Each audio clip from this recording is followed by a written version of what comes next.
전서 5장 18절 말씀입니다.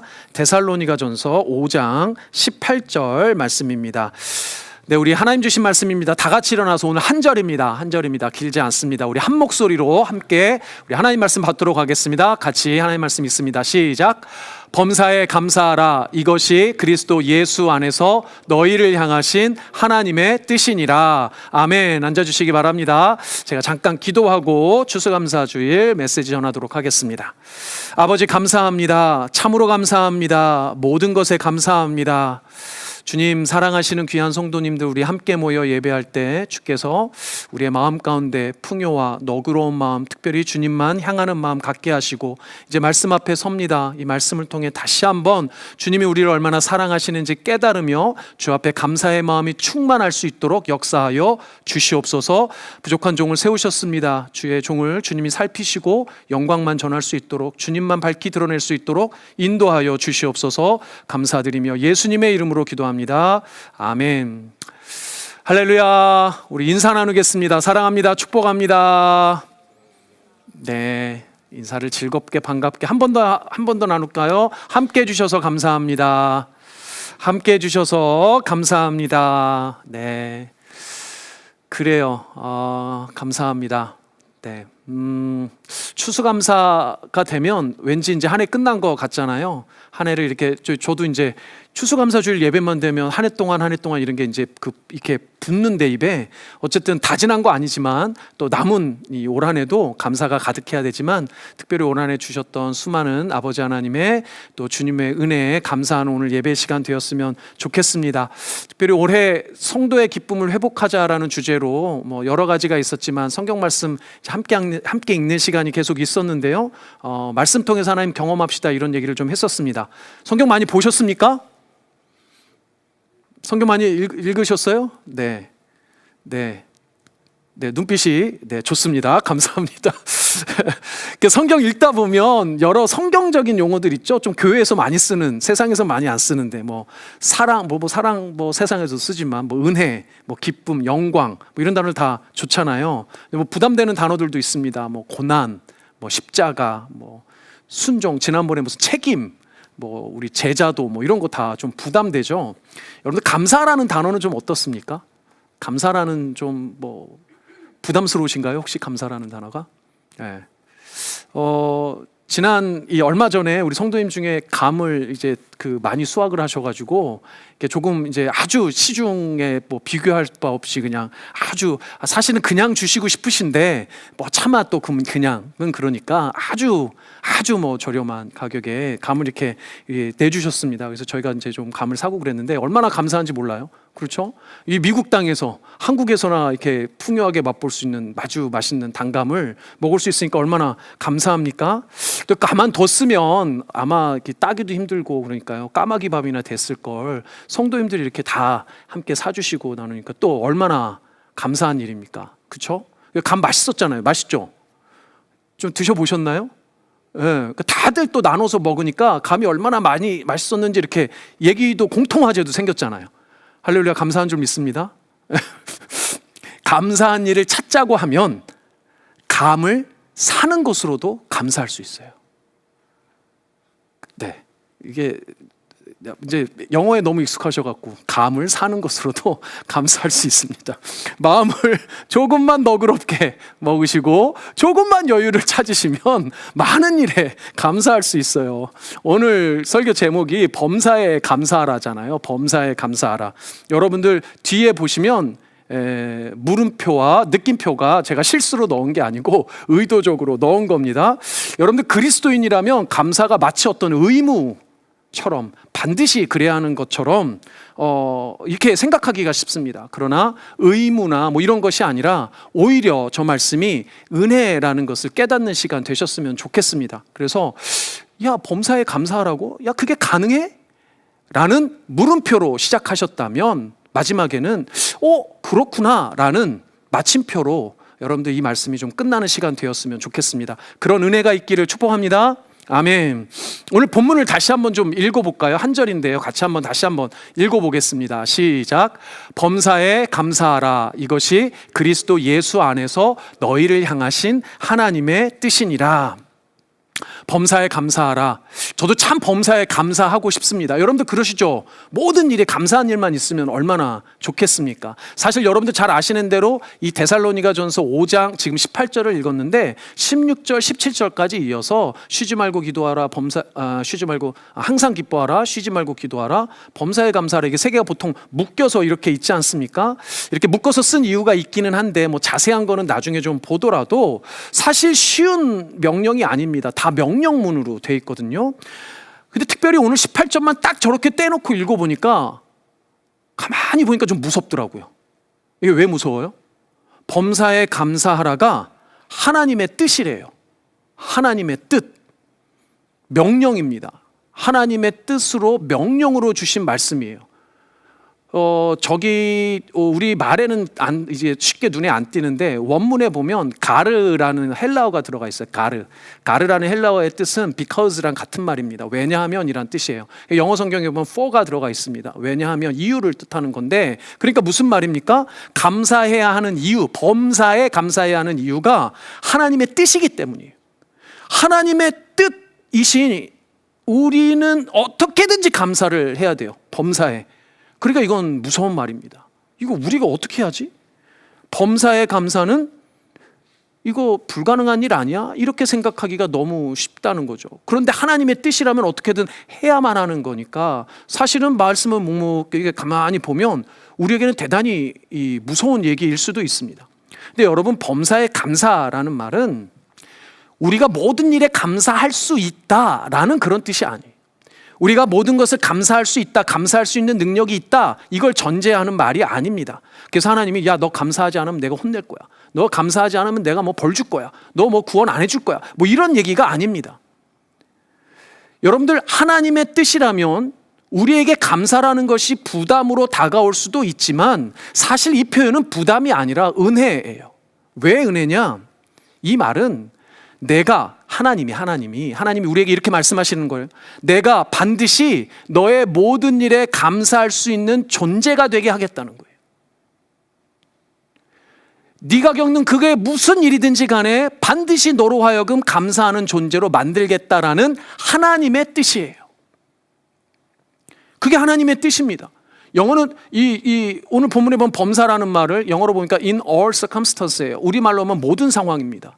모든 상황에서, 그러면 모든 상황에서 여러분들 생각해 보세요. 내 뜻이라면, 내 의지라면, 내 기준이라면 어떻게 감사할 수 있습니까? 여러분들 막 사업이 잘 안 돼요. 막 공부 열심히 했는데 성적도 안 나왔어요. 시험도 못 봤어요. 애인이랑 헤어져요. 내 뜻에 뭐가 안 맞아요. 그럼 감사할 수 있습니까? 우리는 그런 능력, 우리는 그런 실력이 없다는 거예요. 여러분들 착각하지 마십시오. 범사에 감사하라는 명령문을 내가 스스로 지킬 수 있는 능력이 있다라고 혹시나 착각하신다면 그건 여러분들을 너무 과대평가하는 겁니다. 그런데 내 뜻이 아니고 누구의 뜻입니까? 하나님의 뜻이에요. 반드시 하나님께서 우리를 감사하는 존재로 만들겠다는 하나님의 의지입니다. 하나님이 이스라엘에게 명령하세요. 근데 하나님이 이스라엘에게 명령하시면 이스라엘이 그 명령을 지키든가요? 출애굽하라고 하셨어요. 야, 애굽을 탈출해, 출애굽해. 모세부터 못하겠다고 난리였어요. 이스라엘 백성 광야에서 내내 불평하고 내내 불만했습니다. 출애굽 이후에 가나안 정복하라고 그랬더니 어떻게 해요? 가나안 사람들은 다 고인이고요. 우리는 메뚜기 같아. 울며 불며 뗐습니다. 못하겠다고. 그런데 결국 누가 하십니까? 결국 하나님이 하세요. 결국 하나님이 가나안에 밀어 넣으십니다. 하나님이 그럼 너희가 실력도 되고 능력도 되니까 너희가 해봐라, 그러니까 해라가 아니에요. 끝까지 하나님이 가나안을 정복하게 하셨고 완전히 하나님께서 출애굽하게 하셨고 완전히 우리의 구원을 하나님께서 이루신다는 겁니다. 그리고 잔치하게 하시는 거예요. 떡을 나누게 하시고 포도주를 나누게 하시고 기쁨이 회복되게 하시는 거, 그 완전하게 그렇게 하시는 건 하나님이 하신다는 겁니다. 그래서 사랑하는 여러분, 범사에 감사라는 것은 나의 삶의 모든 일에 결국 감사하게 만들겠다는 하나님의 뜻이에요. 믿으시는 여러분들 되시길 바랍니다. 제가 강남의 한 부잣집, 진짜 강남의 부잣집, 말 그대로 제가 집에 가보고서 깜짝 놀란 한 집이 있었는데요. 딸이 둘인 집안이었는데 큰딸 상담을 저에게 맡겨가지고 찾아갔었습니다. 고등학생 여자였는데 집이 뭐 너무너무 잘 사는데 이 딸애도 겉으로만 보면은 예쁘장하게 잘생겼어요. 이쁘고 뭐 아무런 문제가 없어 보입니다. 근데 좀 얘기를 나눠보니까 그러니까 정신 상태가 좀 별로예요. 집도 그렇게 부자고 엄마도 이렇게 잘해주시는데 엄마가 이리 가라 그러면 저리 가요. 엄마가 저리 가라 그러면 진짜 이리 가요. 공부는 뭐 안 하는 건 기본이고 집에 돈도 넉넉한데 지가 돈 벌겠다고 맨 나가서 아르바이트 하겠다고 뭐 여기저기 쏘다니고 막 이런단 말이에요. 그래서 어머니가 부탁을 해가지고 제가 뭐 두어 번 이렇게 만났는데, 여러분 사춘기 때 특별히 자기 소신이 뚜렷한 친구들 있잖아요. 말 안 듣습니다. 자기 주장이 강한 이런 친구들, 자주성 있게 사고 치는 애들은 말 안 들어요. 그러니까 뭔 얘기를 해도 안 통하더라고요. 뭐 이렇게 만나다가 야 이거 뭐 내가 뭐 어떻게 할 수 있는 일이 아닌가 보다 그러고 좀 있었는데, 얼마 있다가 전화가 왔습니다. 밤중에 어머니한테 전화가 왔어요. 무슨 일인고 봤더니 이 딸이 안 들어왔다는 거예요, 집에. 그래서 이렇게 이제 부랴부랴 좀 찾아가서 자초지종을 물어보니까 엄마하고 싸우고 애가 집을 나간 거예요. 그래 이제 이 집을 나가서 이 뭐 어디로 또 찾아도 찾을 수도 없고, 근데 마침 보니 이 녀석이 엄마랑 싸우고 나가서 어디 술 파는 이런데 알바생으로 들어가 있는 거예요. 그러니까 아마 이제 좀 못된 사람들의 이렇게 이런 거에 넘어간 것 같아요. 그래서 이제 경찰 불러가지고 찾아서 이제 그 술집에 있는 이 애를 이제 데리고 집으로 왔습니다. 와서 이제 이 어머니랑 이제 애는 이렇게 만나보니 애는 여전히 해맑아요. 방에 들어가 봤더니 과자 먹고 있어요. 막 놀고 있어요. 너무 해맑은. 엄마만 속이 타죠. 어머니께 제가 어머니께 뭐 얼마나 속 타셨냐고, 얼마나 걱정하셨냐고. 어머니가 뭐라 그래요? 아휴, 그래도 4배로 낳은 내 자식인데 어쩌겠냐고. 여러분 딱 이게 하나님의 마음이에요. 내가 구원한 내 백성인데 어쩌겠어요. 나가서 사고치고 밖에서 별짓거리를 해도 결국은 데려와서 내 자녀, 내 딸 삼아주시는 게 하나님의 마음입니다. 4배로 낳은 자식인데 어떡하겠어요. 내가 사랑하고 내가 품어야지. 그게 여러분들을 향하신 하나님의 마음이라는 거예요. 여러분들이 아무리 연약해도, 아무리 부족해도, 아무리 사고쳐도 결국은 여러분들 하나님의 자녀답게 만드시는 건 하나님의 뜻입니다. 여러분들 반드시 감사하게 하는 건 하나님의 뜻이에요. 그러니 하나님께서 그렇게 이끌어 가실 거예요. 하나님께서는 그 자녀, 그 백성 절대로 포기하지 않고 그 수준에 가기까지 이끌어 주시는 하나님이신 줄 믿습니다. 아멘. 그렇게 그런 하나님을 잘 아는 게 누구였냐면 바울인 거예요. 바울. 그 바울이 데살로니가라는 교회의 그 성도들에게 쓴 편지가 사실 데살로니가 전서 후서입니다. 여러분들이 어떤 상황에 있든지 결국은 하나님이 여러분들을 지켜주실 겁니다. 감사하게 할 겁니다. 라고 사도 바울이 데살로니가 성도들에게 쓴 편지라는 겁니다. 그렇다면 왜 데살로니가 성도들에게 이 편지를 사도 바울이 썼을까 하냐고죠. 이 배경을 알아야 오늘 이 말씀이 어떻게 나왔는지를 알 수 있지 않겠습니까? 여러분들 데살로니가라는 곳은 그리스 지역에 있습니다. 사도 바울이 2차 전도 여행 때 빌립보에 들렸다가 그 다음에 간 도시였어요. 근데 데살로니가는 그 당시에 상당히 큰 도시였다고 합니다. 지금도 찾아보니까 그리스라는 나라의 수도가 어디죠? 그리스도의 수도랍니다. 그리스의 수도가 아테네예요. 근데 넘버 2 도시가 데살로니가. 지금도 아주 큰 도시래요. 당대에도 아주 큰 도시였고, 에게해라는 그 지중해 연안의 그 에게해를 연안으로 두고 있는 항구 도시였다고 합니다. 그만큼 무역도 활성화됐고 아주 부유했고 인구도 많았던 그런 도시죠. 여러분들 익숙히 알고 있는 고린도처럼, 고린도는 더 남쪽에 있는 도시거든요. 그 고린도와 같이 아주 부유했던 도시였던 것 같습니다. 말씀드린 대로 많은 우상들이 있었습니다. 특별히 그리스 헬라 문화권에 있었기 때문에 그 당시에 있었던 그 지역의 많은 사람들은 대단히 이성적인 사고가 발달했어요. 말하자면 지금도 과학 세례를 받은 젊은 영혼들은 이성이 막 뚜렷해서 눈에 보이지 않으면 안 믿지 않습니까? 당시에 그 시대 상황도 그랬어요. 그래서 눈에 보이는 수많은 우상들을 만들었고, 심지어는 그 근동뿐만 아니라 아시아에서 들어온 우상들, 수많이 거기 있었다고 합니다. 근데 사도 바울이 이 데살로니가에 교회를 세우고 편지를 썼을 때가 주후 한 50년경 정도 돼요. 우리 학자들이 추측하기에. 그런데 주 50년경의 데살로니가 교회는 생긴 지 불과 얼마 안 됐을 때였어요. 예수님이 재림이랍니다. 재림 그때 하셨으면 안 되죠. 예수님이 초림하시고 부활 승천하신 지 한 20여 년 정도밖에 안 됐을 때예요. 그러니까 사실은 예수님이 부활하시고 승천하신 걸 직접 눈에 본 사람들도 있었을 때죠. 그러니까 당시에 데살로니가뿐만 아니라 초대교회 성도들은 예수님이 눈에 보이도록 승천하신 것처럼 곧 재림할 거라고 믿었어요. 그러니까 재림에 대한 소망이 아주 강했습니다. 특별히 데살로니가 교회는 방금 말씀드린 대로 아주 눈에 보이는 이런 것들이 강한 또 우상이 많았기 때문에 데살로니가 성도들 입장에서는 눈에 보이지 않지만 눈에 보이게 오실 예수 그리스도의 재림에 대해서 소망하는 게 무척 강했어요. 근데 그만큼 오해도 많았습니다. 그래서 여러분들 데살로니가 전서 후서를 보면 예수님의 재림, 종말 이런 기사들이 다 등장합니다. 근데 안타깝게도 당시 데살로니가 교회는 규모가 그리 크지 않았다고 그래요. 가정교회 정도 수준이었다고 그래요. 그러니까 본인들의 공동체는 커요, 작아요? 작습니다. 데살로니가는 도시는 무척 컸어도 교회 자체는 되게 작았어요. 가정교회였어요. 본인들은 연약하고 보잘것없었습니다. 근데 세상에 나가서는 누구를 전해야 돼요? 보이지 않는 예수를 전해야 돼요. 그러니까 사람들한테 전하는 거죠. 예수님 믿으세요. 부활하신 예수님 곧 오십니다. 당시에 그 헬라적 사고를 갖고 있던 사람들한테는 이게 쉽게 먹히지 않는 이야기란 말이죠. 그리고 얼마나 많은 핍박을 받았냐면 당시의 주변 사람들에게서도 무시당하고 수치를 당했지만 당시 유대인들이 퍼져 있는 많은 도시들 가운데 한 군데가 또 데살로니가였어요. 그래서 유대인들이 이들을 많이 핍박합니다. 그래서 여러분들 뒤에 기사를 좀 읽어보면 사도 바울도 이 데살로니가를 개척하고 얼마 못 있고 쫓겨 내려와요. 유대인들이 하도 핍박을 해서. 그래서 내려온 곳이 고린도고 고린도에서 바로 쓴 편지가 데살로니가 전서예요. 왜 썼을까요? 너무나도 교회가 연약한 상황에 있으니까. 그 연약한 성도들이 그 연약함에 넘어지지 않고 실패하지 않고 잘 서라는 그런 마음으로 쓴 편지가 데살로니가 전서라고 볼 수 있어요. 그래서 바울이 데살로니가에 강조하는 데살로니가 전서에서 강조하는 것이 공동체성입니다.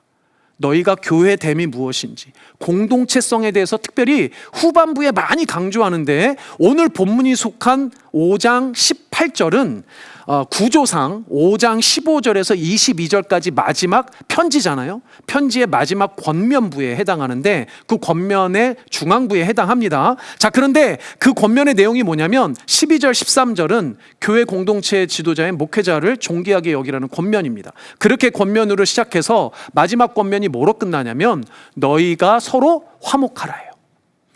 너희끼리 화목하라요. 너희끼리 화목하라.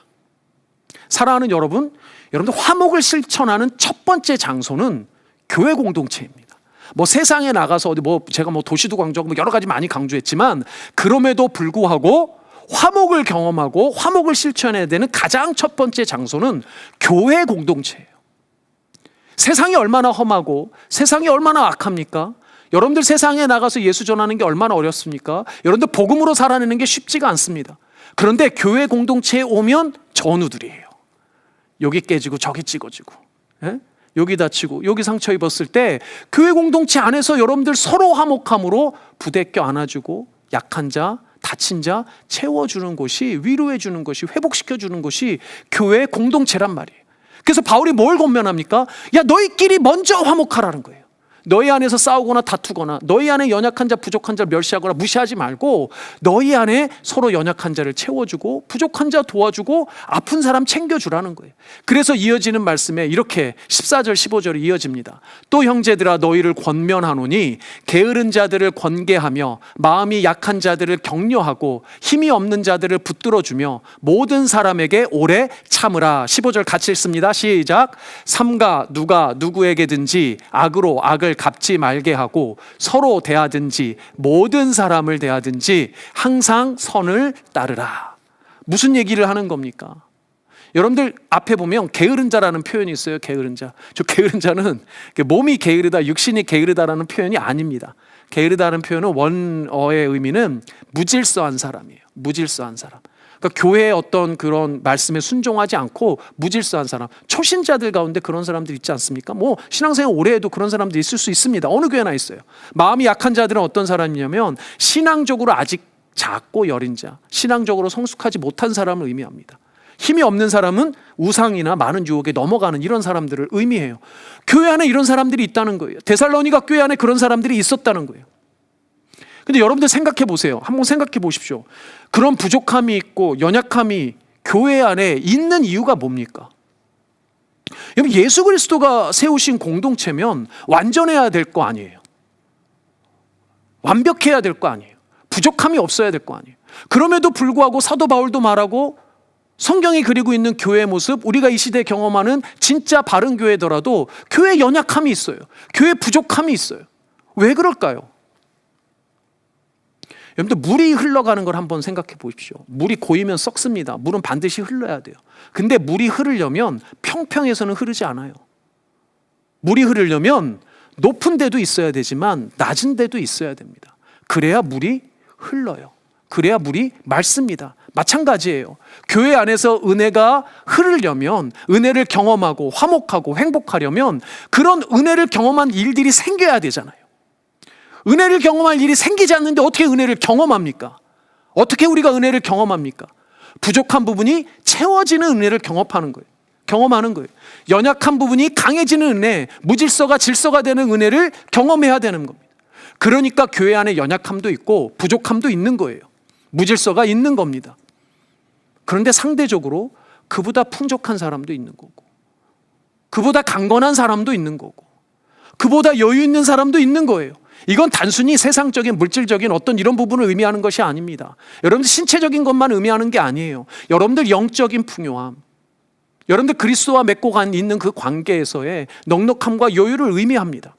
여러분들, 이 영적인 풍요함과 신앙적인 건강함을 가진 지체들이 우리 안에 있어요. 그런 신앙의 강건함과 영적인 유익함을 나누는 겁니다. 영적으로 신앙적으로 더 풍성한 자, 강한 자들이 더 인내하는 거예요. 악이 왔을 때 악으로 갚지 않고 오히려 선으로 갚는 겁니다. 그 풍성함이, 그 강건함이, 선함이 교회 공동체에 흘러야 은혜가 있는 거예요. 그러니 부족함이 교회 안에, 연약함이 교회 안에 있는 건 당연한 겁니다. 그래서 감사할 수 있는 거예요. 부족한 자는 채워져서 감사하죠. 연약한 자는 강건해져서 감사하겠죠. 그런데 반대인 경우도 있습니다. 가지고 있는 걸 나눌 수 있어서 감사한 거예요. 연약한 자가 자기를 통해 세워지는 것을 보고 감사한 거예요. 부족한 자가 자기를 통해서 풍요해지는 것을 보고 감사하는 겁니다. 이게 공동체가 있는 이유예요. 이게 공동체를 통한 감사의 이유가 되는 것이고, 우리가 항상 공동체를 통해 기쁠 수 있는 이유입니다. 사랑하는 여러분, 우리 블루진 공동체가, 저는 이런 공동체가 되기를 바랍니다. 이런 공동체가 되기 위해 쉬지 말고 기도하는 거예요. 그런 공동체를 통해 항상 기뻐할 수 있는 겁니다. 그런 공동체를 통해 우리가 범사에 감사할 수 있는 거예요. 이렇게 이야기하면 여러분들은 계속 부족한 자, 연약한 자, 무질서하고 제멋대로인 자로 남고 싶습니까? 아니면 풍성한 사람, 강건한 사람, 그런 사람이 되어서 돕고 세워주는 사람이 되고 싶습니까? 이거 두말하면 잔소리고 한 번 더 하면 제가 바보죠. 당연히 풍요한 사람, 강건한 사람, 넉넉한 사람이 되어서 나누기를 원하는 게 당연하지 않습니까? 사랑하는 여러분들, 저는 여러분들이 모두 다 그렇게 됐으면 좋겠습니다. 결국은 선을 행하는 자가 다 되었으면 좋겠어요. 사랑하는 여러분들이 그런 성도들이 다 되었으면 좋겠습니다. 그래서 행여나 발생한 부족함과 행여나 발생한 연약함과 행여나 발생한 무질서함이 여러분들을 통해서 다 채워지는, 그래서 선을 경험하고 은혜를 경험하고 항상 감사하는 우리 공동체가 되었으면 좋겠습니다. 그런 여러분들 되시길, 우리 블루진 공동체 되기를 주님의 이름으로 축복합니다. 아멘. 그렇게 참된 이 주님 안에 세워진 공동체가 하나님의 뜻대로 범사의 감사가 넘칠 수 있는 공동체가 될 수 있는 본질적인 이유가 있어요. 본질적인 이유를 오늘 본문에서 이렇게 말합니다. 다시 한번 본문 18절 같이 읽습니다. 시작. 범사에 감사하라. 이것이 그리스도 예수 안에서 너희를 향하신 하나님의 뜻이니라. 그리스도 예수 안에서예요. 여러분들, 문장의 구조상 범사는 그리스도 예수 안에 있어요. 모든 여러분들의 상황은 예수 그리스도 안에 있습니다. 여러분들의 삶이 예수 그리스도 안에 있어요. 교회의 머리 대신 예수 그리스도가 우리 공동체가 그 예수 안에 있단 말이에요. 그러니 예수 안에 있는 우리 공동체는 하나님의 뜻대로 범사에 감사의 공동체가 될 수밖에 없다는 겁니다. 그런 예수 그리스도의 공동체의 중요한 특징이 있어요. 그게 뭡니까? 바로 예수님에게 집중하는 공동체예요. 예수에게만 집중하는 공동체예요. 같은 말을 그래서 에베소 교회의 사도 바울은 이렇게 씁니다. 범사에 우리 주 예수 그리스도의 이름으로 항상 아버지 하나님께 감사하며 그리스도를 경외함으로 피차 복종하라. 여기 범사에 그리고 항상 두 가지나 들어갔어요. 예수 그리스도의 이름으로 범사에 항상 하나님께 감사할 수 있어요. 그리고 피차 복종할 수 있어요. 그게 예수 그리스도의 이름에 집중하는 교회 공동체의 특징이라는 거예요. 에베소 교회도 마찬가지입니다. 우리 주 예수 그리스도의 이름으로 범사에 감사해라. 항상 감사해라. 너희가 서로 피차 복종하고 서로 격려하며 서로 위로하고 서로 화목해라. 그런데 그 공동체에 속한 여러분들 각자가 교회잖아요. 여러분들 각자 개개인이 마찬가지예요. 바로 여기서 감사의 핵심 비결이 대공개되는 겁니다. 그게 뭡니까? 같이 읽어보겠습니다. 같이 읽어봅니다. 시작. 예수님에게 집중하라. 그것이 우리가 범사에 감사하게 되는 유일한 길이다. 여러분들 한번 생각해 보십시오. 여러분들 왜 감사가 안 됩니까? 언제 감사하지 않습니까?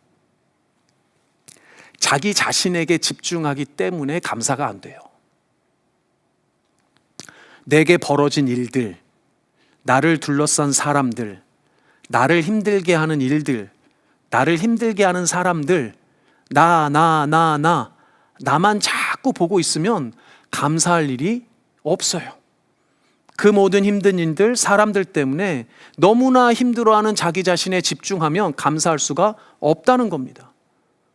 내가 얼마나 힘이 드는지, 내가 지금 얼마나 외롭고 슬픈지, 내가 지금 얼마나 억울하고 속상한지, 그럼 자꾸 나만 봐요. 내 상처만 봐요. 내 아픔만 봐요. 그렇게 나만 보고 있으면, 내 상황에만 몰두하면 점점 조바심이 납니다. 다른 사람들하고 계속 비교하게 돼요. 질투가 생겨요. 불만이 생겨요. 그렇게 보면 결코 감사할 수가 없다는 거예요. 그 얼마 전에 나왔던 킹 오브 킹스인가요? 우리나라 감독이 한 만화 영화가 있습니다. 보신 분들 계시죠? 제가 봐야 될 것 같아요, 이거를. 아직도 못 봤는데 어쨌든 봐야 될 것 같아. 이게 한동안 이슈였는데, 영화도 이슈였지만 영화가 이게 상영되고 뒤에 지나서 사실 이 영화를 제작 감독한 장성호라는 감독이 되게 유명해졌습니다. 이 감독이 그래서 막 인터뷰도 많이 하고 간증도 많이 하고 막 이러시더라고요. 크리스찬이죠. 사실 이런 기독교 영화가 한국에서는 물론이고요, 미국에서도 이렇게 조금 이렇게 흥행하기가 쉽지는 않은가 보더라고요. 그러니까 이게 기획 단계부터 제작하고 상영하는 데까지 얼마나 큰 어려움이 있었겠습니까? 이게 10년 걸렸다고 그래요. 실제로 10년 걸렸다고 합니다. 아내가 이제 간증하는 얘기를 이렇게 옆에서 듣고 있길래 저도 이제 귀동냥을 좀 하면서 이렇게 조금 들었더랬습니다. 근데 하여튼 여러분도 궁금하시면 하여튼 좀 보셨으면 좋겠는데, 어려운 기간이 많았지만 특별히 팬데믹 기간 때 그렇게 힘들었대요. 팬데믹 때 제작하게 되면, 영화를 제작하면 투자사들이 이렇게 있잖아요. 같이 제작하는데 참여해서 투자하고 이렇게 한 사람들이 있었는데, 팬데믹 초기에 이 사람들이 다 그냥 등을 돌린 겁니다. 그러니까 이제 투자를 받을 데가 없으니까 이제 안 되잖아요. 근데 정말 더 힘들었을 때는 이제 언제냐면, 자기가 지분을 낸 이제 제작사에 이제 영화 안 되니까 이제 더는 안 돼서 이제 어떤 갈림길에 섰냐면, 그 지분을 자기가 빼서 자기가 영화를 포기하는 거죠. 그러니까 자기가 지분을 빼서 현금화하고 자기는 영화에서 발뺀 요런 상황까지 갔던 것 같아요. 근데 이제 이분 얘기가 그래요. 그 지분 빼서 현금화하면 노후를 걱정하지 않을 정도의 액수래요. 금액을 정확히 얘기는 하지 않았지만, 그게 얼마나 되는지 모르겠지만 어쨌든 노후를 걱정하지 않을 만큼의 액수니까 상당히 컸겠죠. 이분이 이렇게 얘기를 해요. 그렇게 하는 그런 상황에서 자기가 이제 기도를 하는데, 자기가 천국에 가서 예수님이 나한테 야 너는 뭐 하다 왔냐 이렇게 물어보면, 그냥 노후를 저기 집은 팔아갖고 나온 돈으로 노후를 편하게 지내다가 왔습니다. 이렇게 얘기하기가 차마 그렇게는 얘기를 못 하겠더래요. 그래서 예수님 그거는 안 되겠습니다 하고 하여튼 그 선택의 기로에서 다시 이제 힘을 내 가지고 이게 뭐 이렇게 끝까지 이제 왔었다 이런 얘기를 합니다. 그러면서 차마 그렇게나 해도 안 되니까 끝까지 책임지고 하여튼 영화가 이렇게 된 거예요. 제가 이분 그 어떤 분인가 좀 찾아봤습니다. 찾아봤더니 되게 영화판에서 유명한 분이더라고요. 조금 젊은 청년들은 모를 수 있는데 저랑 비슷한 연배 분들은 옛날에 공동구역 JSA 뭐 이 영화 있거든요. 여기에도 촬영감도 하셨고요. 그 다음에 그 뭐죠? 해운대라는 영화도 이분이 하셨고요. 제가 기억이 다 안 나네. 명량, 이런 영화들 굵직굵직한 영화들이나 드라마 뭐 이런 곳에서 뭐 촬영, 뭐 특수효과 뭐 이런 거 많이 하셨대요. 그러니까 하여튼 대단히 뭐 영화판에서는 되게 유명합니다. 그래서 뭐 상도 보니까 뭐 대한민국 영화대상, 청룡영화상, 대종상 뭐 이렇게 내로라는 시상식을 상도 많이 받으신 분이에요. 근데 이분의 얘기에 제가 진짜 기억에 남는 건 본인이 영화에 진심이었대요. 영화를 정말 좋아했대요. 정말 사랑했대요. 그리고 어느 날 정말 사랑하고 정말 좋아했던 그 영화판에 있다가 어느 날 예수님 앞에 자기가 딱 섰는데 영화가 자기의 우상이라는 걸 깨달았대요. 그러니까 예수가 여기 있어야 되는데 예수님에게 집중해야 되는데 예수가 아니라 영화가 언제나 자기 앞에 우상으로 있다는 걸 깨달은 거예요. 내 삶에서 내 인생에서 예수보다 더 높아진 것, 예수보다 앞서 있는 것, 내가 어디에든 내가 무엇을 우선순위에 두고 있는 것, 그게 예수가 아닌 그 다른 무엇이라면 그게 다 우상이라는 거예요. 그런데 그 우상의 특징이 뭐냐? 하나님이 있어야 될 자리에, 예수 그리스도가 있어야 될 자리에 우상이 있는 것은 우상인데, 영화가 그랬는데 그 영화가 보니까 우상이 별것 아니더라는 거예요. 금송아지가 있어야 우상이고 불상 만들어야 우상이 아니라는 거예요. 자기가 더 집중하고 있는 게 우상이더라는 거예요. 자기가 영화에만 집중하니까 예수는 뒷전이더라는 거예요. 그런데 자기가 가만 보니 예수 외에 다른 거 집중하고 있으면 결국 감사가 안 되더래요. 그리고 예수 아닌 다른 거에 집중하고 있으면 그게 결국은 자기 욕심 채우기 위해서라는 거예요. 왜냐하면 모든 것에 비교해서 자기 자신을 만족시켜 줄 수 있는 더를 계속 찾는 겁니다. 영화를 통해 더 유명한 사람, 더 좋은 영화, 더 괜찮은 영화, 계속 그걸 찾는다는 거예요. 여러분들, 인간은 끊임없이 남과 비교합니다. 더 큰 사람이 되길 원하죠. 더 많은 걸 갖기를 원합니다. 더 좋은 것 갖기를 원해요. 그 욕망에 사로잡힌 존재가 인간이란 말이에요. 그런데 이 세상은 언제나 나보다 더 많은 걸 보여줘요. 더 큰 걸 보여줍니다. 내가 이만큼 가면 될 줄 알았더니 더 있어요. 내가 이만한 자리에 가면 될 줄 알았더니 더 있어요. 이게 세상이 우리한테 계속 유혹하는 겁니다. 그러니 예수에 집중 못하고 끊임없이 그 욕심을 채우기 위한 자기에게만 집중하는 거예요. 사랑하는 여러분, 채울 수 없는 나를 섬기는 우상을 벗어나기 위한 유일한 방법은 자기 자신에게서 눈을 돌려 예수님에게 집중하는 겁니다. 이게 유일한 방법이에요. 하나님이신 예수님이 이 땅에 우리의 모든 것을 채우실 수 있는 유일한 분이기 때문입니다. 여러분들, 자기 자신에게 집중하면 예수에게 집중할 수 없어요. 우리는 이 땅의 우상에서 결코 벗어날 수 없습니다. 반대로 예수님에게 집중하면 어느 순간 나는 사라지고 오직 예수로만 충만하게 돼요. 그 진리를 사도 바울은 갈라디아서 2장 20절에서 이렇게 말합니다. 같이 읽어보겠습니다. 내가 그리스도와 함께 십자가에 못 박혔나니 그런즉 이제는 내가 사는 것이 아니요 오직 내 안에 그리스도께서 사시는 것이라. 이제 내가 육체 가운데 사는 것은 나를 사랑하사 나를 위하여 자기 자신을 버리신 하나님의 아들을 믿는 믿음 안에서 사는 것이라. 내가 그리스도 예수 안에 있다는 것은 이제 더 이상 내가 아닌 예수 그리스도로 사는 거예요.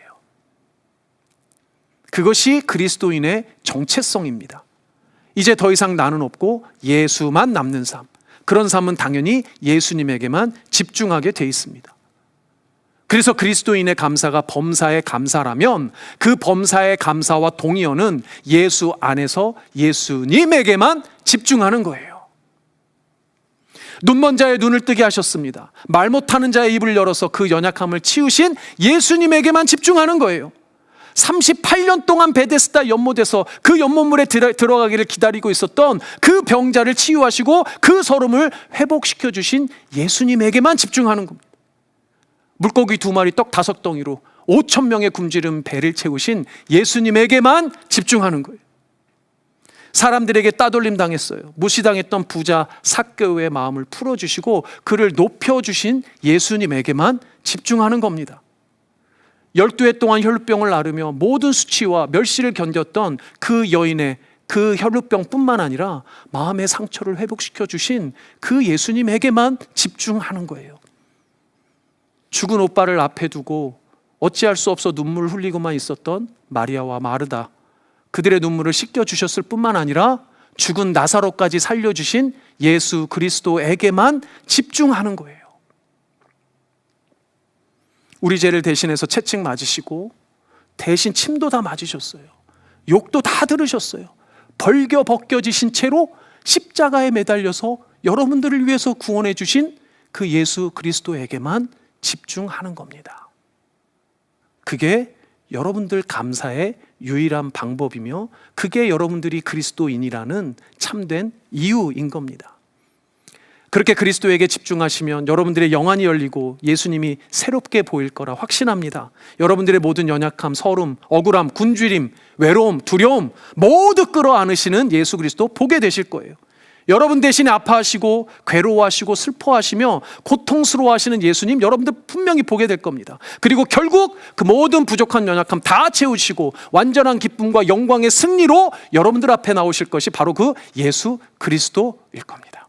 사랑하는 여러분, 하나님이 참으로 원하시는 뜻은 우리가 예수 안에 머물며 예수님에게만 집중하는 거예요. 감사는 부담이 아니라 하나님 아버지의 뜻을 경험하고 예수 그리스도의 실체를 경험하는 은혜입니다. 그래서 사랑하는 여러분, 이번 한 주도 또 여러분들 평생에 그 어떤 일이 있든지 예수 안에 있음을 기억하시고 예수에게만 집중하는 것으로 범사에 감사 넘치는, 그래서 범사에 감사할 수 있는 참된 그리스도인으로 살아가는 여러분들 되시기를 주님의 이름으로 축복합니다. 아멘, 아멘. 오늘 좀 설교가 길었는데요. 그래도 우리 찬양 같이 하겠습니다. 공중나는 새를 보라라는 찬송가가 있습니다. 여러분들 부활주일이네요. 추수감사주일에 종종 하는데 가사가 4절까지 우리 성경 말씀 토대로 너무 좋은 가사입니다. 조금 4절까지 많지만 우리 함께 1절부터 4절까지 공중나는 새를 보라 우리 찬양하시고 제가 기도하고 예배 마치도록 하겠습니다. 우리 함께 찬양합니다.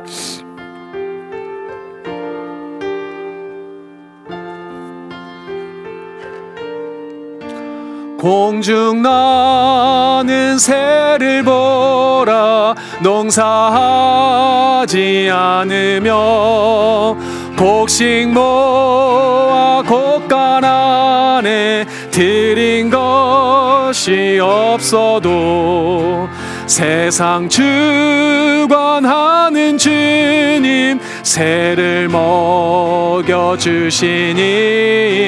너희 먹을 것을 위해 근심할 건 무엇냐. 들의 백합화를 보라 김쌈 수고 안 해도 솔로몬의 입은 옷도 입고만 못하였네. 아궁 속에 던질 풀도 깊이 식거든 사랑하는 자녀들을 입히시지 않 너희들은 세상에서 무엇 먹고 마시며 무슨 옷을 입고 살까 염려하지 말아라. 이는 이방 사람들이 간구하는 것이요 너희 하늘 아버지는 너희 쓸 것 아신다.